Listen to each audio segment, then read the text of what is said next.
Bienvenue sur Force 12 PA1 pour ce nouveau focus d'un personnage de Super Fantasy Brawl. Aujourd'hui, nous voyons la magicienne Gwen. Gwen a 6 points de vie, 0 d'armure. Quand elle passe de niveau 2, elle reste à 6 points de vie, 0 d'armure et gagne la capacité suivante. Quand vous activez Gwen, vous diminuez la range minimum de 1 et vous augmentez sa maximum range, donc sa range maximale, de 1. Alors, c'est un personnage assez peu résistant, on va dire carrément que c'est une chips, Gwen, avec ses 6 points de vie. Et elle est typée DPS, donc Damage Dealer à distance. Tous ses sorts, comme on va le voir plus tard, ont une range. Elle lance des sorts à distance, des boules de feu, des éclairs. Elle fait de la magie, cette petite Gwen. Alors son niveau 2 il est hyper intéressant car très fort, mais attention, Gwen, on vient de le dire, est une chips, donc elle en profitera très peu de son niveau 2 car elle va mourir assez vite dans la partie si elle s'expose pour prendre un kill. Par contre, si vous arrivez à ne pas l'exposer, à bien la protéger et à la passer de niveau 2, alors elle deviendra quasiment intouchable et deviendra une machine de guerre. Passons à ses cartes. Alors, les cartes de Gwen, voyons-les tous ensemble. On va commencer par les cartes bleues. La première est Téléporte, c'est un jump de 4. Et la deuxième est Ignite, c'est une attaque à distance, 2 bots, 2 de range, 2 de dégâts. Et à la fin de l'attaque, tous les alliés de Gwen gagnent plus de dégâts contre la cible jusqu'à la fin du tour. Ces cartes jaunes, Arcane Shield et Chain Lightning. Arcane Shield, c'est sa réaction, c'est un bouclier de +1. Si l'attaquant n'est pas adjacent à la cible, cette carte gagne +2 en bouclier, ce qui passerait à +3. Attention, depuis que nous avons tourné la vidéo, la carte a changé dans sa version française. La carte donne seulement maintenant +1 bouclier. Et à le texte suivant, si l'attaquant n'est pas adjacent à la cible, cette carte donne +2 en bouclier. Chain Lightning, c'est encore une attaque à distance qui colle 3 dégâts, une range de 2 à 3 et 2 bots.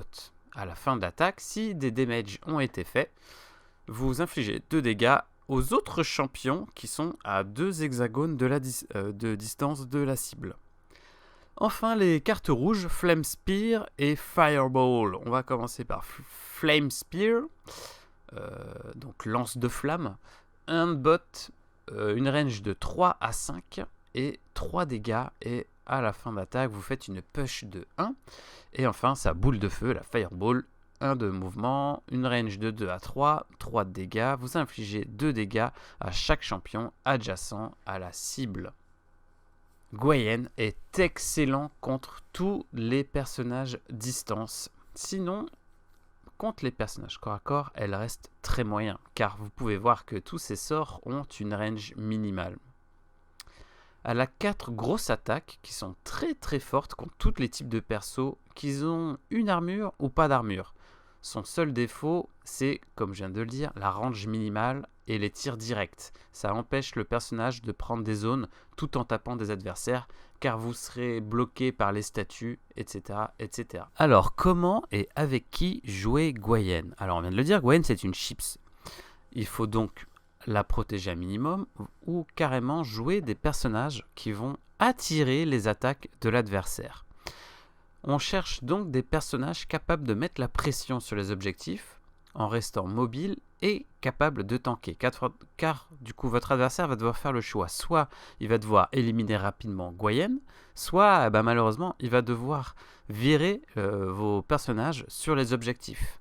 Alors pour cela, nous vous proposons Nevamor, Hackett, Goldar et Taz.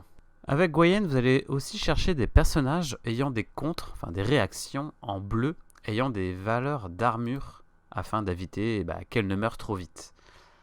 Donc on va aller chercher Kolel pour son Blinding Dart, ça vous donne +1 en armure et l'attaquant est stun.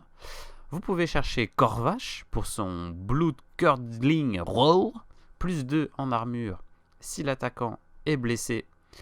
Vous ignorez les effets post-d'attaque, donc tout ce qui est push, fear, etc.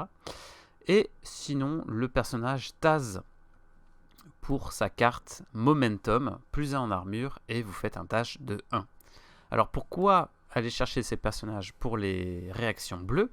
Car du coup, ça vous permet de garder en main vos cartes jaunes et rouges, afin de pouvoir coller le DPS de Gwen. Alors pour conclure cette vidéo sur Gwen, eh bien Gwen, malgré le fait que ça soit une chips, elle est parfaite. Elle a un DPS vraiment énorme. Elle colle pas loin de 11 dégâts sur ses cartes.